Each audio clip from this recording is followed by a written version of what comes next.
جاء اعرابی یو باندچی راځي نبی کریم صلی اللہ علیہ وسلم توئی ایمان میں راوڑے خلق اطمینان غواړم چې مطمئن شي لګ اطمینان غواړم نبی کریم صلی اللہ علیہ وسلم ورتوئی پس سبب ته مطمئن شي پس سبب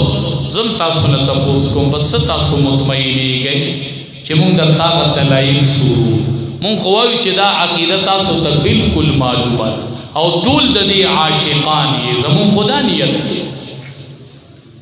هغه ورته وی کدی ونی ته دی وی کنا او دی ونی راته وی چې دا نبی اخر الزمان دی په دې به مطمئن ونی ته دی وی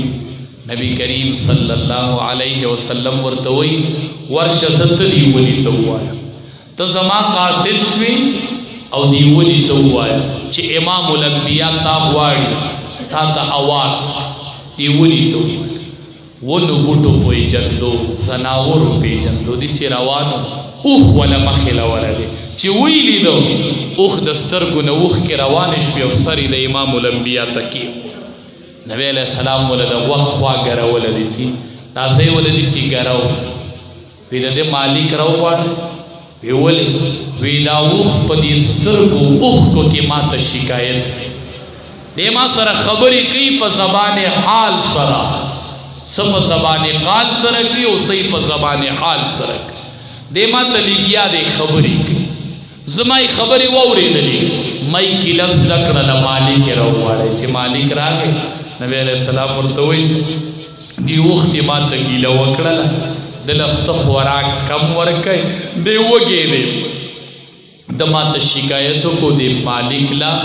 دی مالک ته وی دی مخل خوراک پورا ورکا هغه ټیک دی بیا خوراک پورا زناور به پیجندو اله نبی اخر الزمان دی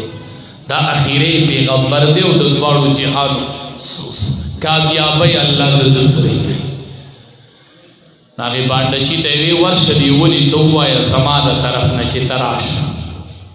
هغه باندې چې وی زلاړم ما هغه ونی ته وی چې د دواړو جهانو سردار تا غواړي راش وی هغه ونه را روان وی دیسی شو او دیسی شو زیلی بوتلی او سمکه سیرل او دیسی را روان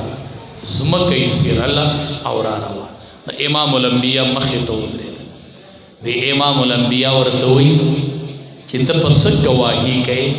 گواهی به پس کې هغه ورته وی اشهد ان لا اله الا الله وانك عبده ورسوله دا الله یو دی او ته د الله بندي او د الله رسول باندې چې کړي حسبي حسبي حسبي بس بس بس د الله حبيب بس بس حسبي مال دا پورا دا مال دا پورا دا بس بس داونه روز خط کا نوري خبري ما سره وکړه نوري خبري ما سره وکړه دا ونه دي نمن اوباس باز حسبي حسبي مال پورا دا مال کافی دا داونه واپس ولېګا امام الانبیاء ونی ته وای ته واپس لاړه ش په خپل ځای ودرېګا هغه ونه روانه شول او په خپل ځای باندې ودرېد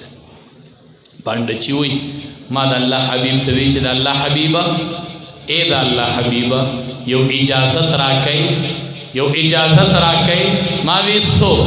ما ورتوی چی دا تندی دی خکلو مدک بی دی تندی تا پریده چی دا تندی دی خکل کم